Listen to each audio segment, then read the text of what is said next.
بسم اللہ الرحمن الرحیم۔ السلام علیکم۔ کہانیوں کے اس دلچسپ سفر میں دوستوں آپ کو خوش آمدید۔ اس دلچسپ سفر میں اگر آپ میرے ہم سفر بننا چاہتے ہیں تو میرے یوٹیوب چینل کو سبسکرائب کیجیے اور بیل نوٹیفیکیشن کو بھی آن کر دیجیے تاکہ آپ کو مل سکے ویڈیو اپڈیٹس۔ آج کی کہانی ہے 3 بونوں کی۔ دینو ایک محنتی کسان تھا۔ وہ اپنی بیوی کے ساتھ ہنسی خوشی زندگی گزار رہا تھا۔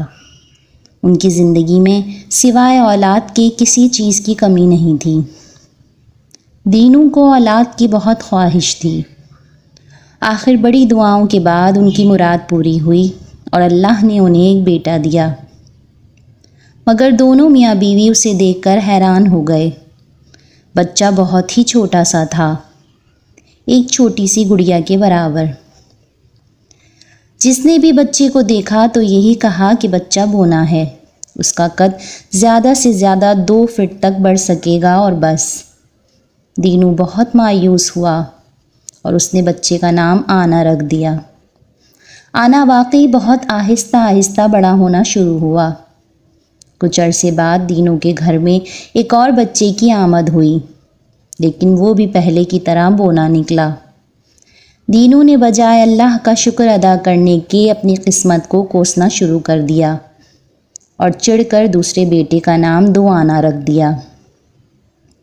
گاؤں میں اس کے دوستوں نے دینو کو بہت سمجھایا کہ اولاد اللہ کی دی ہوئی نعمت ہے، اس کا شکر ادا کرو، ناشکری نہ کرو، مگر دینو ہر وقت اپنی قسمت کو برا بھلا کہتا رہتا۔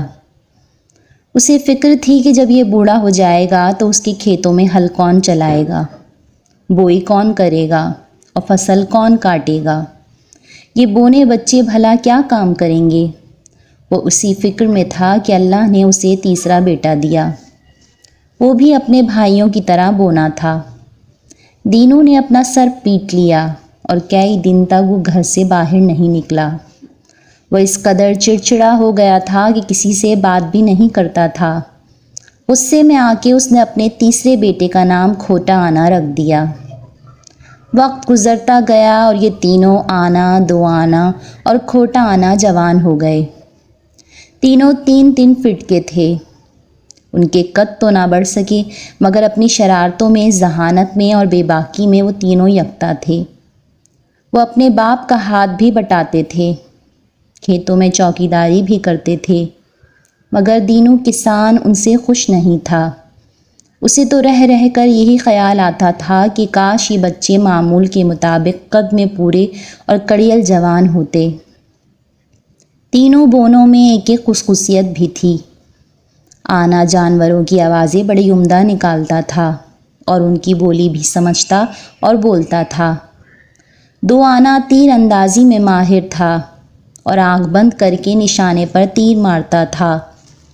کھوٹا آنا ہوا میں اڑ کر چھلانگ مارتا تھا اور اس کی لات جسے پڑ جاتی اس کا منہ ٹیڑھا کر دیتی تھی۔ وہ بس ایک چھلاوا تھا۔ دینوں کے کھیت میں فصل تیار تھی۔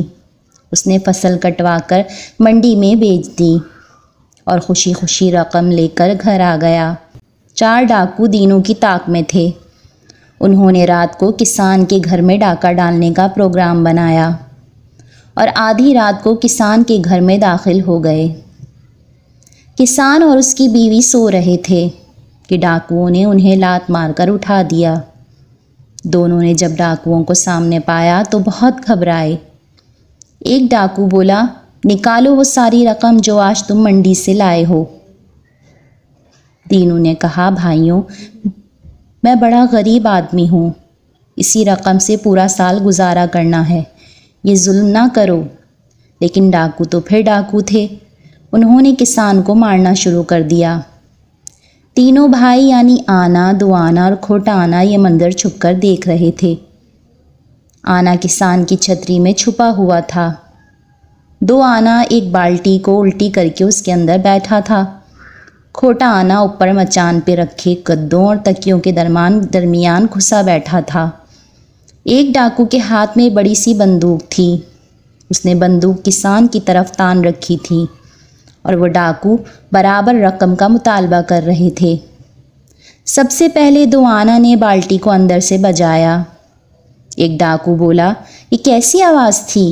دوسرا بولا، تمہارے کان بج رہے ہیں۔ دو آنا نے پھر بالٹی بجائی۔ اب تو ڈاکوؤں نے چاروں طرف دیکھا لیکن انہیں کوئی نظر نہ آیا۔ ڈاکوؤں نے دینو سے پوچھا، یہ کیسی آواز تھی؟ دینو نے کہا، بھائیوں مجھے کیا پتا، شاید کوئی جانور ہوگا۔ اسی وقت آنا نے اپنے منہ سے بھیڑیے کی آواز نکالی۔ ایک ڈاکو نے گھبرا کر اپنے ساتھی سے کہا، لو باہر بھیڑیے آ گئے۔ دوسرے ڈاکو نے اسے غصے سے جھڑک دیا اور بولا، چپ بزدل، میں ڈرتا نہیں ہوں، تو مجھے بھی ڈرا رہا ہے۔ کسان نے کہا، یہاں آدھی رات کو بہت خطرناک جانور آتے ہیں، آپ لوگ بھاگ لیں۔ ڈاکوؤں کا سردار بولا، واہ بھائی واہ، ہم سے چالاکی کر رہا ہے، نکال جلدی سے سارا مال اور زیور نقدی۔ یہ کہہ کر سردار نے دینو کسان کو ایک تھپڑ مارا۔ یہ دیکھ کر آنا نے شیر کی بڑی گرجدار آواز نکالی جسے سنتے ہی ڈاکوؤں کے ہاتھ پاؤں پھول گئے۔ وہ گھبرا کر ایک دوسرے کی طرف دیکھنے لگے۔ اسی لمحے کھوٹا آنا جو مچان پر بیٹھا تھا چست لگا کر بندوق والے ڈاکو پر کودا اور ایک زوردار لات اس کے منہ پر رسید کی۔ ڈاکو کے ہاتھ سے بندوق چھوٹ گئی اور وہ اپنا جبڑا پکڑ کر دوہرا ہو گیا۔ کسان نے جھپٹ کر بندوق اٹھا لی اور چاروں ڈاکوؤں پر تان لی۔ کھوٹا آنا ایک بار پھر ہوا میں اڑتا ہوا آیا اور اپنی دونوں لاتیں اس نے ڈاکوؤں کے سردار کے منہ پر جما دیں۔ وہ ایک کونے میں جا گرا۔ ایک ڈاکو نے آواز لگائی، بھاگو، اور وہ سب بھاگ نکلے۔ کسان نے اطمینان کا سانس لیا اور زندگی میں پہلی مرتبہ اپنے بچوں کی طرف مسکرا کر دیکھا۔ کھوٹا آنا نے باپ کی طرف دیکھ کر کہا، ابا ہم ریزگاری ہی سہی لیکن بڑے کام کی ریزگاری ہیں۔ کسان بولا، بچوں اب سو جاؤ، لیکن تمہارے لیے خبر ہے۔ خیر وہ صبح سناؤں گا۔ تینوں آنے ضد کرنے لگے، نہیں نہیں، وہ کیا خبر ہے، ابھی سنائیں۔ کسان نے جواب دیا، بادشاہ نے اعلان کیا ہے کہ اس کی 3 شہزادیوں کے لیے اچھے اور بہادر شوہر چاہیے۔ وہاں بڑے زبردست مقابلے ہوں گے، تم لوگ بھی جا کر قسمت آزمائی کرو۔ تم تینوں نے الٹے سیدھے کام سیکھ رکھے ہیں، ممکن ہے کوئی بات بن جائے۔ تینوں بھائی بڑے خوش ہوئے، کہنے لگے، ہم لوگ صبح ہوتے ہی روانہ ہو جائیں گے۔ کھوٹا آنا بولا، ہو سکتا ہے وہ تینوں شہزادیاں ہمارے ہی نصیب میں لکھی ہوں۔ کسان نے ہنستے ہوئے جواب دیا، اگر ایسا ہو گیا تو میں بھی وعدہ کرتا ہوں کہ کبھی اللہ کی ناشکری نہیں کروں گا۔ غرض صبح ہوتے ہی تینوں نے سفر کے لیے سامان باندھا اور شاہی محل کی طرف روانہ ہو گئے۔ جب منزلیں طے کرتے ہوئے وہ شہر میں داخل ہوئے تو لوگ انہیں دیکھ کر ہنسنے لگے اور آپس میں باتیں کرنے لگے، یہ تو شاید جوکر ہیں جو شاہی مسخرے بننے آئے ہیں، مگر وہ سب سے بے نیاز چلتے رہے۔ جب وہ بادشاہ کے سامنے حاضر ہوئے تو بادشاہ انہیں دیکھ کر بہت خوش ہوا اور بولا، تم تینوں مل کر لڑو گے یا ایک ایک کر کے؟ دو آنا نے جواب دیا، جہاں پناہ ہم تو مقابلے میں شریک ہونے آئے ہیں، جیسے آپ کی مرضی۔ بادشاہ نے کہا، تمہیں پتہ ہے بڑے بڑے شہزادے اور سورما ان مقابلوں میں حصہ لیں گے، تم ان سے بھلا کیسے مقابلہ کرو گے؟ کھوٹا آنا بولا، آپ ہمارے قد پر نہ جائیے اور مقابلے کا انتظام کیجیے۔ بادشاہ نے کہا، کل صبح شاہی میدان میں آ جانا، اب جا کے آرام کرو۔ دوسرے دن میدان میں قدم رکھنے کی جگہ نہیں تھی، چاروں طرف لوگ بھرے ہوئے تھے، کئی نامی پہلوان، تیر انداز اور تلوار باز وہاں موجود تھے۔ پڑوس کے ملکوں کے شہزادے بھی آئے ہوئے تھے۔ سب سے پہلے تیر اندازوں کا مقابلہ ہوا۔ یہ مقابلہ دو آنے نے جیت لیا۔ پہلوانی اور زور آزمائی کے مقابلوں میں جب کھوٹا آنا میدان میں اترا تو چاروں طرف سے لوگ ہنسنے لگے۔ کئی شہ زور اور پہلوان اس کے مقابلے پر آئے، مگر کھوٹا آنا کی لاتوں نے سب کے منہ توڑ کر رکھ دیے۔ بادشاہ سلامت بھی ہنستے ہنستے بے حال ہو گئے۔ اب بادشاہ نے اٹھ کر اعلان کیا کہ ایک انوکھا کھیل ہوگا، ہم کچھ جانور چھوڑیں گے اور امیدواروں کو ان سے لڑنا ہوگا۔ اگر وہ جانوروں کو مار ڈالنے میں کامیاب ہو گئے تو شہزادیوں کی شادی انہی بہادروں سے کی جائے گی۔ میدان خالی کر کے سپاہیوں نے پنجرے کھول دیے۔ ان جانوروں میں بھیڑیے، کتے، ریچھ اور خوفناک بڑے بڑے بندر شامل تھے۔ یہ دیکھتے ہی تمام امیدوار میدان سے بھاگ کھڑے ہوئے۔ اب میدان میں اترنے کو کوئی تیار نہیں تھا۔ پھر لوگوں نے دیکھا کہ آنا، دوانا اور کھوٹا آنا میدان میں اترے اور چاروں طرف سے جانور ان کی طرف دوڑے۔ جیسے ہی جانور ان کے قریب آئے، آنا نے شیر کی گرجدار آواز نکالی۔ جانور ٹھٹک گئے اور ڈر کے پیچھے ہٹنے لگے۔ دوانا نے تیر کمان نکالی اور اپنی بے مثال مہارت سے کئی خوفناک جانوروں کو نشانہ بنایا۔ کھوٹا آنا اچھل اچھل کر 2 لاتیاں چلا رہا تھا۔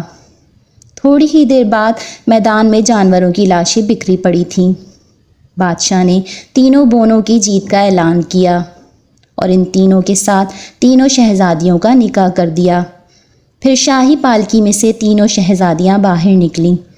حسن اتفاق کہ تینوں بھی بونی تھیں۔ بادشاہ نے آنوں کو مخاطب کرتے ہوئے کہا، میں تو خود یہ چاہتا تھا کہ آپ کامیاب رہیں، کیونکہ ان چھوٹی چھوٹی گڑیوں جیسی شہزادیوں کے لیے آپ تینوں سے اچھا کوئی رشتہ نہیں ہو سکتا۔ دوسرے دن بادشاہ نے شادی کی دعوت کا اعلان کر دیا اور تینوں بھائیوں نے فوراً سپاہی بھیج کر اپنے ابا کو یعنی دینو کسان اور اپنی ماں کو بلا بھیجا۔ دینو کسان کو اپنی غلطی کا احساس ہوا اور اس نے اللہ سے معافی مانگی اور دل سے تسلیم کیا کہ اللہ تعالیٰ کی دی ہوئی ہر چیز پر شکر ادا کرنا چاہیے اور کبھی ناشکری نہیں کرنی چاہیے۔